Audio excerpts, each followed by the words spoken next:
NDA ಅಂದರೆ national democratic alliance ಅಲ್ಲ, no data available. ನೀವು ಲೋಕಸಭೆಯಲ್ಲಿ ಏನು ಕೇಳಿದ್ರೂ ಕೂಡ ನೋ ಡೇಟಾ ನೋ ಆನ್ಸರ್. ಈಗ MEA ಅದು ನೀವು ಹೇಳಿದ್ರಲ್ಲ, ಬರೀ ಅದೇ ಗೊತ್ತಿಲ್ಲ, ನೋಡೋಣ. ಈಗ 3 ದಿನ ಆಗಿದೆ, ಮಿಕ್ಕಿದ್ದಕ್ಕೆಲ್ಲ ಕೊಡ್ತಾರೆ, ಬರೀ ನಮ್ಗೆ ಉತ್ತರ ಕೊಡೋಲ್ಲ ಅವರು. ಈಗ ಟ್ರೈನ್ ಹೋದ್ಮೇಲೆ ನೀವು ಟಿಕೆಟ್ ಇಶ್ಯೂ ಮಾಡಿದ್ರೆ ಏನು ಪ್ರಯೋಜನ ಇದೆ? ಹೌದು, ನೋಡಿ, ಹೋದ ಬಾರಿ ನಮ್ಗೆ ಅವಕಾಶ ಕೊಟ್ಟಾಗ 21,242 ಕೋಟಿ ರೂಪಾಯಿ ನಾವು ಬಂಡವಾಳ ನಮ್ಮ ರಾಜ್ಯಕ್ಕೆ ತಂದಿದ್ದೇವೆ. ಒಪ್ಪಂದಗಳಲ್ಲ, ಒಪ್ಪಂದ ಆಗಿದ್ದು 32 ಸಾವಿರ ಕೋಟಿ ರೂಪಾಯಿ. ರಿಯಲೈಸ್ ಇವಾಗ ಕಾಮಗಾರಿ ಪ್ರಾರಂಭ ಆಗಿರೋದು 21,000 ಕೋಟಿ. 18,000ದಿಂದ 20,000 ಜನರಿಗೆ ಉದ್ಯೋಗವನ್ನು ಸೃಷ್ಟಿಯಾಗಿದೆ. ಇದರಲ್ಲಿ ನಮ್ಮ ಕಲಬುರಗಿಯಿಂದ ಹಿಡ್ಕೊಂಡು ನಿಮ್ಮ ಉತ್ತರ ಪ್ರದೇಶ, ಬಿಹಾರದವರು ಕೆಲಸ ಮಾಡ್ತಾಯಿದ್ದಾರೆ. ಇದರಲ್ಲಿ ಎಲ್ಲನೂ ಪ್ರತಿಷ್ಠಿತವಾದಂಥ ಕಂಪನಿಗಳು.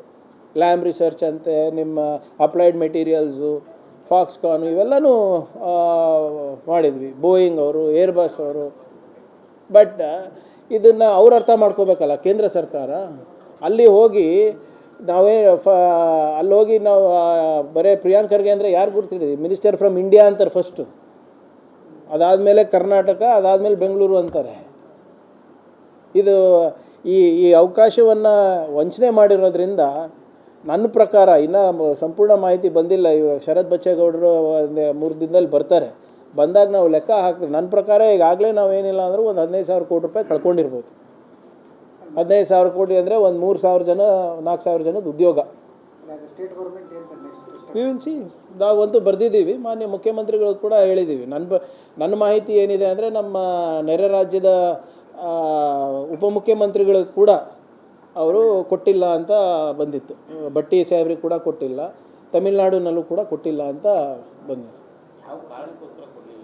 ಕಾರಣ ಇದ್ದರೆ ಪರವಾಗಿಲ್ಲ, ನೀವು ಕಾರಣ ಕೊಡಿ. ಇಲ್ಲ ಪ್ರಿಯಾಂಕ್, ನೀವು ಹೋಗ್ತಾ ಇರೋದು ನಮ್ಮ ನೀತಿ ವಿರುದ್ಧ ಇದೆ, ಇದರಿಂದ ನಮ್ಮ ದೇಶಕ್ಕೆ ಉಪಯೋಗ ಆಗೋದಿಲ್ಲ ಅಥವಾ ನಿಮ್ಮ ರಾಜ್ಯಕ್ಕೆ ಉಪಯೋಗ ಆಗೋದಿಲ್ಲ, ದೆನ್ ವಿಲ್ ಅಗ್ರಿ.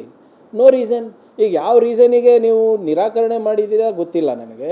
ಯಾವ ರೀಸನಿಗೆ ನೀವು ನಮಗೆ ಪರ್ಮಿಷನ್ ಕೊಟ್ಟಿದ್ರೆ ಅದನ್ನು ಗೊತ್ತಿಲ್ಲ ನನಗೆ. ಯಾಕಂದರೆ ಒಂದು ಫುಲ್ ಸ್ಟಾಪ್ ಕಾಮನೂ ಚೇಂಜ್ ಮಾಡಿಲ್ಲ ನಾವು, ಒಂದು ಪದನೂ ಚೇಂಜ್ ಮಾಡಿಲ್ಲ.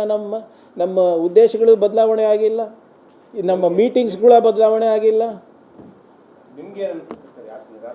ನಾನು ಹೇಳಿದ್ದೀನಲ್ಲ, ನನ್ನ ಮೇಲೆ ಭಾಳ ಪ್ರೀತಿ ಅದಂತ.